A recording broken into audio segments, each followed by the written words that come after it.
Hey guys, what's back to the video? In this video, I'm going to give you guys my ranking for my top 10 favorite franchises of all time. I always rank movies within a franchise, but I've never given you guys my all-time favorites. And before we get into my list, let me know your list in the comments down below. And while you're down there, if you enjoy my movie and TV show reviews, reactions, rankings, and breakdowns, make sure to subscribe and notification on so you don't miss any type of video or I go live. Both those getting more time. Let's get into it. I want to generally preface that I don't consider only two movies to be part of a franchise, so the Avatar movies don't count. And on top of that, I'm not going to count individual characters like a Spider-Man franchise with all like 9 of the movies. And the same thing goes for all of the Batman movies. My baseline is there has to be a trilogy or more of movies and TV shows to consider it a full franchise. And before we get into my top 10, some honorable mentions I want to list out are firstly the Evil Dead franchise, which I watched for the very first time this year, along with Indiana Jones, which I watched for the first time this year. And one that I watched for the first time last year is also the entire Fox X-Men universe. These are 3 franchises that I really do love and I have a really fun time with them, but they just didn't make the list because I feel like some of the lows are a little too low. But starting off the list, in 10th place for me is the Hunger Games franchise. I did a lot of franchise watching for the first time this year, and that also included the Hunger Games. I watched this for the first time just a few months ago, and I absolutely love this universe, but my favorite thing about it is how, yes, it's focused on the world, and throughout the entirety of the Hunger Games saga, you get so much lore built up. But my favorite part is that you still have a character at the center of all 4 of these movies that is so compelling through all of the lore and all of the other characters. Katniss Everdeen is one of my favorite protagonists of all time. Catching Fire is also one of my favorite action, thriller, drama movies. I mean, it fits into a lot of different categories, but just the way that Catching Fire is played out. And I also don't think the lows of the franchise are that low. I think why it hits number 10 for me, and it doesn't even go into the honorable mentions, and why it separates itself from the honorable mentions, is because the bottom 3 movies, none of them are bad at all. I would say 2 of them are like a 7 out of 10, the other one's like an 8, and then the top is a 9. I don't want to get into my specific ranking because, like I said, I watched this franchise for the first time this year, so I'll be dropping a full Hunger Games ranking after the new movie comes out in November. But yeah, I really like this franchise, and I'm pretty late to it, but I'm telling you, I had such a great time with it. Moving up the list though, in 9th place for me is the John Wick franchise, which also had a brand new entry this year. I watched most of these movies as they were releasing. I think I watched the first one a couple years later because I was really young when it came out. But my favorite thing about the John Wick franchise is that the fact that the first movie is so good on its own, and then all of the movies 2, 3, and then 4, they just keep on elevating and keep on getting better and better. Like I said, I'm always ranking movies within a franchise, and I did the same thing for John Wick when John Wick 4 came out, so you can check that out in the link in the description down below. But I think John Wick 4 is easily the best of the franchise, and I think it's a big testament to why the franchise as a whole works, because they take elements from the previous movies, whether it is something thematic or just in an artistic sense, in an action sense. They take everything they've done before and what they've learned from the franchise, and they just keep on elevating it, which I really do love. I also love seeing stuntmen directing action movies. We also got that in Extraction with Extraction 1 and 2, and John Wick is the same exact way, and you really feel that visceral action energy running through it. My only problem with the John Wick franchise and why I wouldn't consider it the premier action franchise that we have right now is because at times it does feel a little bit more style over substance, in that, yes, I think thematically it is rich, the whole John Wick's connection to Greek mythology, it's all really, really cool. But I also think, especially in John Wick 4, a lot of the action sequences just go on for far too long, and it feels like they're just making up for story that isn't as compelling. I mean, every single one of these John Wick movies has one goal, one thing that they're trying to accomplish, but it takes far too long, especially in John Wick 4. Moving up the list though, in 8th place for me is the Planet of the Apes franchise. I'm going to classify this as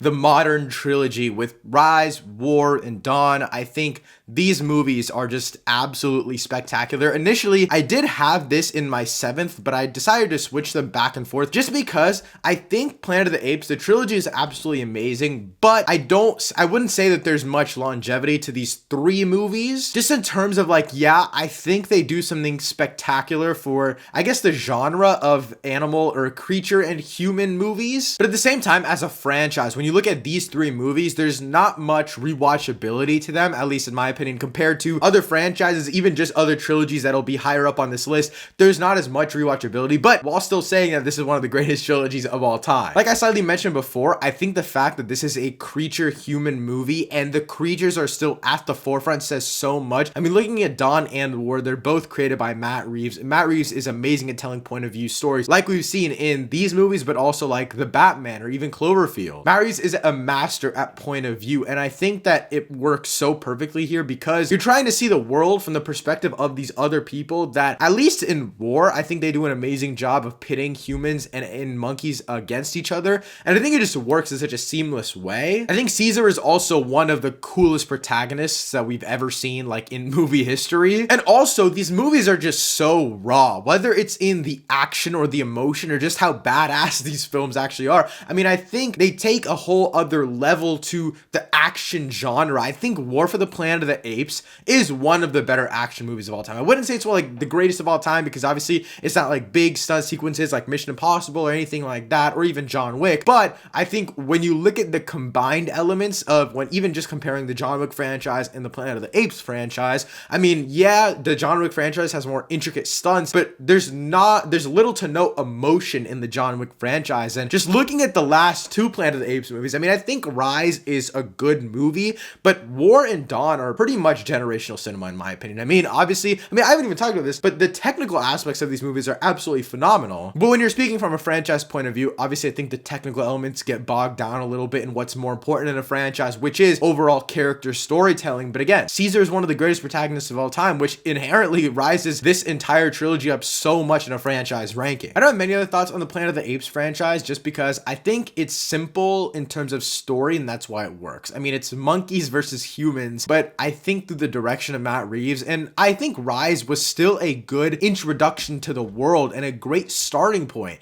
But Dawn and War are just absolutely phenomenal, and they elevate the franchise so much. Just above Planet of the Apes though, in 7th place for me is Star Wars. I think this is a little bit of a hot take. I feel like people might have this a little bit higher on their franchise ranking, but Star Wars is really frustrating for me, and so if you guys see me go on a little bit of a tangent here, I apologize. But the thing is, my top 4 is The Force Awakens, Return of the Jedi, The Last Jedi, and Empire Strikes Back. I mean, I think The Last Jedi, very hot take for me to have it at number 2 of the entire franchise, but oh my goodness, is this franchise so great at just creating the peak of peak sci-fi. I mean, they've created such an amazing world, and even going from Empire Strikes Back to Return of the Jedi, it's such a phenomenal duology of movies. I mean, I think Star Wars 1 is fine. I think it's an average film, but the second and third ones are just top tier sci-fi. And even when you get to the modern movies, the sequel trilogy, I don't think they're all bad. I mean, I think Rise of the Skywalker is garbage, but that's the only one. I mean, The Last Jedi and Force Awakens are absolutely amazing. On top of that, I think Revenge of the Sith is a little bit overrated. I mean, I think it's a fine movie. It's a number 5 in my ranking. Nevertheless, why it's so frustrating to me is because it's just so much potential that is wasted due to them trying to center something on the Skywalker saga. And then when they don't, they end up kind of going back to centering it on one thing when all we really want is individual stories in this universe. What I mean by that is, right, so all of the movies, my main problem was, okay, you're focusing too much on the Skywalker saga. So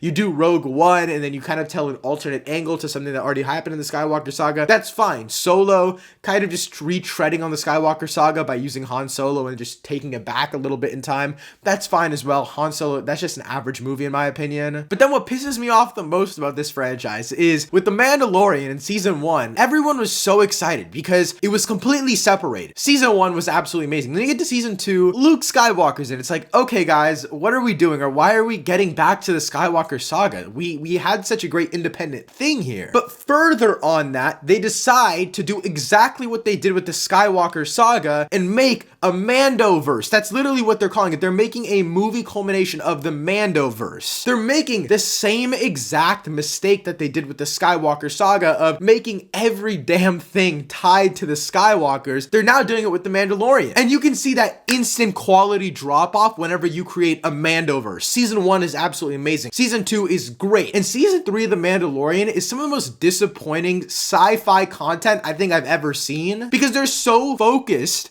on making this big grand thing when the reason we cared so much about this character was because it was its own independent thing separated from the Skywalker saga. And I don't even have a hatred for like Disney Star Wars because I'm a big fan of The Last Jedi and The Force Awakens. And so I'm a fan of the modern stuff that Star Wars is doing. Even Andor is one of my favorite shows ever made. But the problem just comes in with they keep centering it on one singular thing, and then they just mess up that singular thing in the middle, which is The Mandalorian here. I know that was just a really long rant on Star Wars, but I apologize. I really like this franchise, but it's also just very frustrating to me all at the same time, and so it's a weird thing to be a fan of. Anyways, moving up the list, in 6th place for me is the Rocky franchise, which is another one that I watched for the first time this year in 2023. I started them in January, tried to watch all 9 of them, or 8 of them before Creed 3 came out, and that made the 9th movie. And I'm gonna be honest with you guys, I'm not saying that Rocky 5 and Rocky 4 are the greatest movies of all time,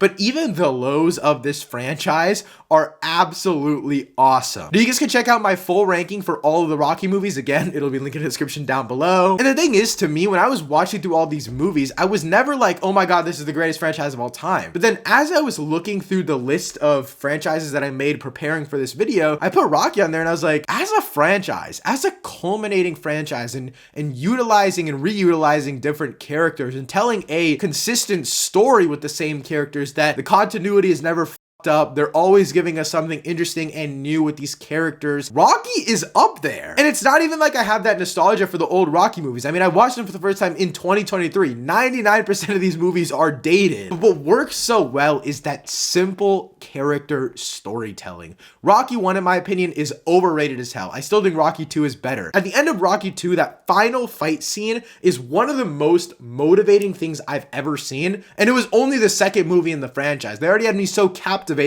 I had like tears of fear, anxiety, and joy while I was watching that final fight scene in Rocky 2. I also ranked all of the final fights in the Rocky franchise as well. You can check that out. That'll be linked in the description down below. But damn, is this franchise so great. I mean, Rocky as a character is really well done, right? Very simple character writing. But I think the Creed movies are also a testament to how amazing the previous 5 Rocky movies are, just because it takes what Rocky did, right? You have Rocky, Sylvester Stallone as this amazing side characters in Creed 1 and 2. But even in Creed 3, when Rocky's not in the movie at all, you feel that same level of impact. This franchise has created such an amazing depth with these characters, and they just perfectly know how to utilize the characters and when not to utilize them. In my opinion, Michael B. Jordan was right when he said that Rocky just didn't fit into the story of Creed 3. Creed 3 was already jam-packed with stuff, and Rocky would have only like downgraded the movie, in my opinion, because he would have had to take out a bunch of other great elements. I don't know. I love this franchise. I honestly didn't even expect to like it that much, but after watching Creed 3 and kind of feeling that culmination of the franchise, I really love it. But now getting into my top 5, again, please let me know your ranking for your favorite franchises of all time in the comments down below. But in 5th place for me is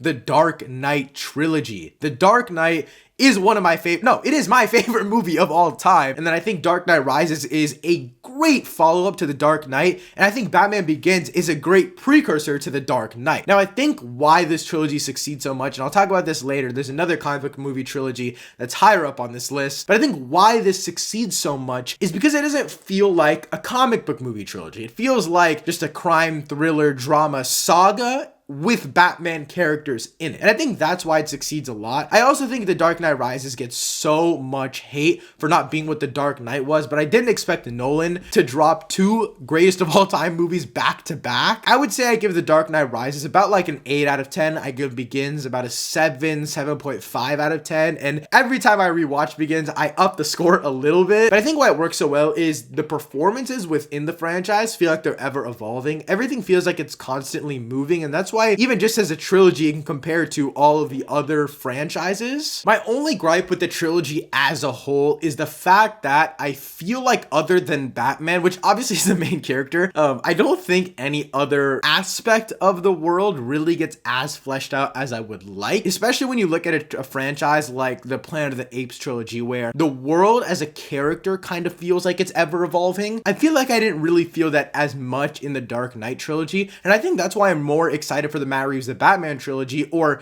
the Batman universe as a whole, because you have so many of these other projects that I feel like Gotham as a character felt so compelling in just the first The Batman movie that it's going to be ever evolving and constantly changing through every single one of the projects, whether it's the Batman or it's the spin-off Penguin show or the spin-off Arkham show or the Batman 2 and 3 and then all of these other villain spin-off projects. I mean, you have so much potential for Gotham to be ever changing, and I think that's the only element of the Christopher Nolan Dark Knight trilogy that I felt was really lacking. But again, I had to put this one on the list just because I think The Dark Knight Rises is such a great follow-up to one of the greatest movies of all time that this can't not be one of the best franchises. Anyways, moving up the list, in fourth place for me is the Harry Potter franchise. I just rewatched all of these movies in release order in November, and so I haven't gotten to talk about them since I watched them again, because I watch these movies individually all the time. But I think watching them in chronological order is just an experience that literally no other franchise can give you, because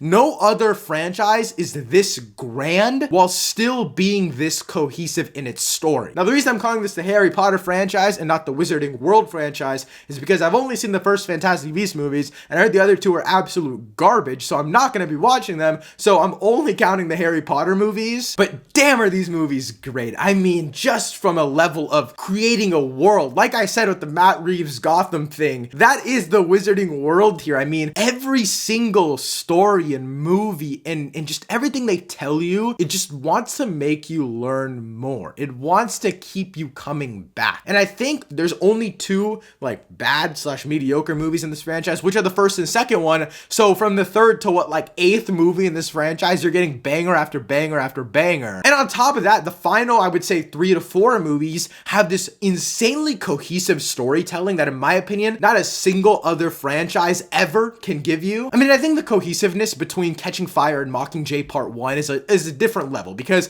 they're like back to back and it's only 2 movies. But here we're talking 4 movies that are constantly just ripping at you. It's ripping at these characters, it's ripping at this world. At a certain point, you get from these individual stories within, I would say, the first 3-4 movies, then the final 3-4 movies, you get to this cohesive, massive scaled, world-ending story that is just so engaging. And again, no other franchise has ever been able to do this. And I don't think any franchise will ever be able to do it, because in terms of scale, the only franchise that really compares to this is Mission Impossible and the MCU. But both of those franchises, obviously Mission Impossible is obviously more character-based than the MCU, but at the same time, those are all independent stories other than, I would say, Rogue Nation and Fallout. And then you look at the MCU, it's way too expansive to make you care about one specific thing. Harry Potter is so well done in terms of just making the world its own character. And I also want to take this time to talk about the Max reboot that they're doing, because honestly, I might be one of the only people ever to actually be excited for it, because you look at the last 2 movies in the Harry Potter franchise, they were definitely rushed. Harry Potter Deathly Hallows Part 1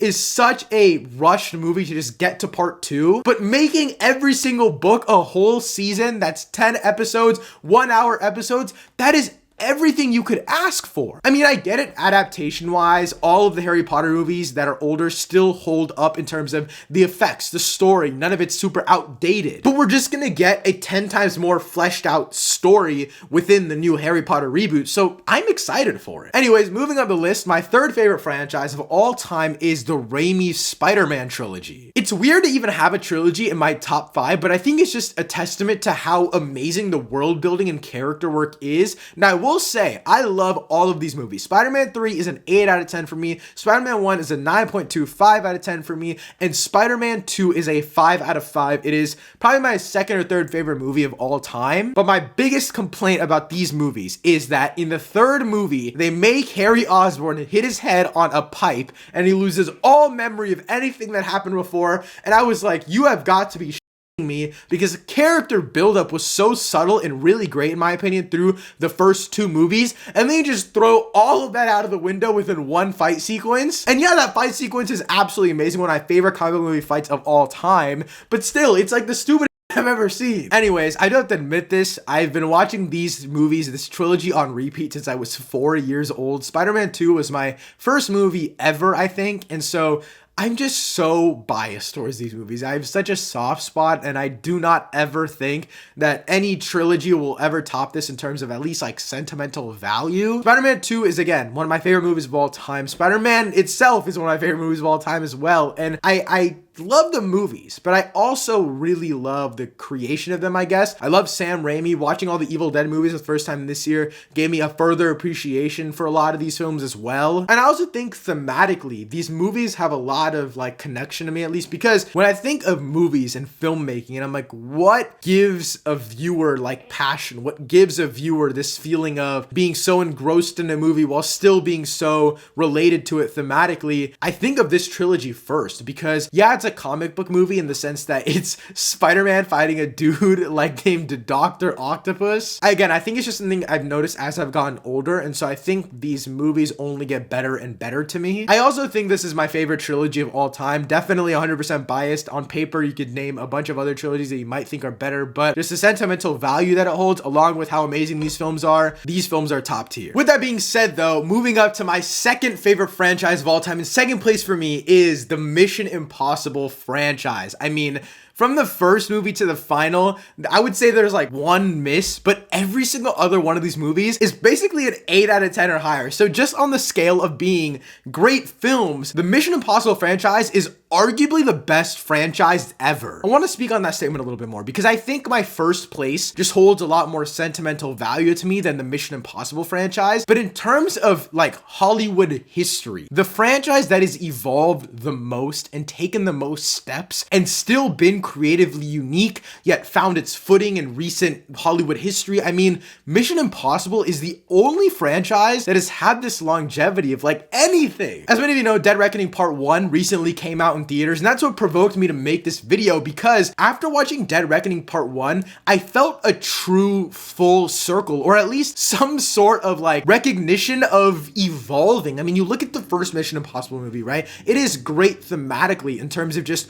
who can you trust? Who do you believe in? Who are you? And you kind of get that again in Dead Reckoning Part 1 as like it's a full circle thing. And the thing is, Dead Reckoning Part 1 isn't even the end. Yeah, it's the end of a 2-part series, but Tom Cruise wants to make movies until he's like 80 years old. Anyways, I do want to speak on the franchise as a whole in terms of just the action, the evolution, the thematic evolution, but also just the fact that, like I said before, there's only one bad movie in this franchise. And again, I ranked all of the Mission Impossible movies after Dead Reckoning Part 1. That'll be linked in the description down below. But I think Mission Impossible 2 is the only bad film in the franchise. And even then, it's like a 6 out of 10. I think Mission Impossible 3 is like a 7 out of 10. But Mission Impossible 1 and then 4, 5, 6, 7, they are all like 8 out of 10. You would be valid putting any of them as your favorite of the franchise, as well as putting them on a favorite action movies of all time list. I think this is the premier action franchise of all time. And I think that's also because, again, obviously thematically, character-wise, there's always so much evolution, but stunts-wise,